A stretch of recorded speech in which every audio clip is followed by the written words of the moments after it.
Well, Vig, we're here sitting pretty as Giants fans. You know, we are at first place, back to first place in the NFC. We're sitting pretty? We're sitting pretty. Or are the Giants sitting? I'm part of the Giants. Okay. I'm a fan. I buy their shirts. I go to their games. I support them. I partially, am them. I am them. Take that however you will, viewers. But most importantly, the G-Men, my team, me, I beat the Cowboys this past Sunday night to get back in the first place. I'm happy to be there. I'm happy to have the inside track now to the playoffs. But we have a couple things we got to talk about. A couple issues from the game.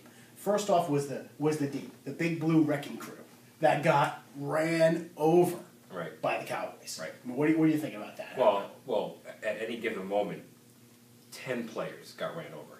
Jason Pierre-Paul didn't get ran over. No, not at all. Right. He's So the man. 10 of the 11 defensive players on the field, sans Jason Pierre-Paul, JPP, got run over. Just total debacle. Horrible. I mean, T stands for debacle. Yeah, I mean it was great when the Cowboys, their first string running back, Murray, broke his ankle, was out for the game in the first quarter. I don't root for injuries, but that was nice to see. Super Fitz does. And we let Felix Jones come in, a guy who didn't even start in college, and then run all over us. I think he had at one point like 9 carries for 100 yards. That's horrible. We can't allow that. Not with the Big Blue Wrecking Crew. Yeah. The D stands for total debacle. Debacle. So everyone except for Jason Pierre-Paul was terrible. Yep. But we won partially because the Cowboys got Romo'd. Dallas definitely got Romo'd. They got Romo'd. And it's related to the D piece because fourth quarter, down 2 scores, Cowboys driving, opportunity to put it to a 3-score lead. Yeah. 4.5 minutes ago, Tony Romo, wide open wide receiver, busted coverage, wide open wide receiver down the right sideline. All day to throw. Yep. Romo overthrows the receiver. That was third down.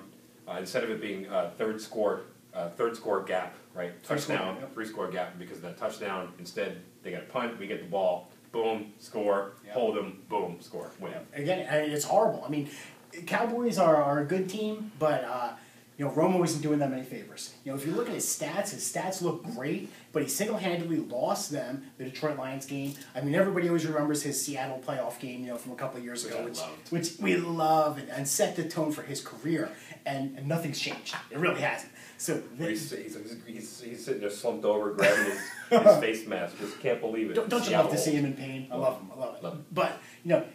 But Cowboys getting Romo'd and us getting the ball back with that 4.5 minutes is what led to our boy Eli Manning, who is great year. I mean, if it wasn't for the stalwarts, for the Aaron Rodgerses and the Tom Brady's of the world, we could be talking MVP for Eli this year. If it wasn't for the fact that our wide receivers don't know how to take it to the house, we don't know how to not drop the ball. We had an amazing amount of drops in this game. Unreal. This was brutal. Yeah, I mean, really. This is back to last year. Yeah. Remember last year the number of drops we had? 2 years ago. I'm sorry, 2 years ago.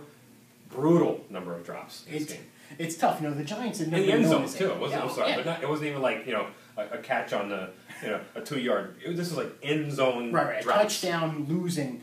Manningham and Nix both had touchdown losing drops. Yeah, hey, it goes back to the only person you can count on is Cruz, who I don't necessarily count on anymore. He had a drop. Because he had a drop. And Cruz is great at turning 20-yard receptions into 40-yard receptions. He's even better at turning 8-yard receptions into 5-yard receptions. Because he'll catch the ball, and then he decides to try to juke a couple people, takes a few steps back, cuts to the sideline, and he loses 3 yards on the run when you really just got to get upfield for the extra yard. I lose a little bit there from Cruz. He's also suffering for a little bit from what I used to call A-Rod-itis, right, from back in our Demeter days. Where it's expectations. Right. Now that we expect Cruz to be great and to be our guy, he's been disappointing. Yeah, I mean, he did not have a great game this weekend. He had one big reception, I believe, but he wasn't stepping up, and I think he dropped down from 4th in the league in receiving yards, which was incredible. He wasn't on cruise control last night. He wasn't on cruise control. But we're going to need him for the rest of the year. Yes, we will. But going back, I mean, if you like him, keep delivering the balls, and that one, what should have been a pick six gets dropped every game, then we're set. Fourth quarter touchdowns. Ties the NFL record. With his brother? With his brother, and another quarterback you guys might have heard of Johnny Unitas. Johnny U. Johnny U, who held a total of 14 fourth-quarter touchdowns. Just going to throw this out there. Johnny U did it in a 12-game season. So take that for what you will. I don't take that at all. You don't What take I it will all? say, Okay. is that the G-men are now 7-6. We are 7-6? Quick prediction, 7-6. Fitz says they will make the playoffs. We will. Right? Because you predicted a 10-win season. I did. Do you think they run the table at this point, or do you think 9-7 gets I'm them in? going to say 9-7 gets them in. I'm going to say we beat the Redskins in a game that shouldn't be as hard as it is this weekend. Jets beat us because they need the game more than we do, and then we take care of business with the Cowboys at home. We get into the playoffs at 9-7. We have to go 2-0 versus the Cowboys to get in.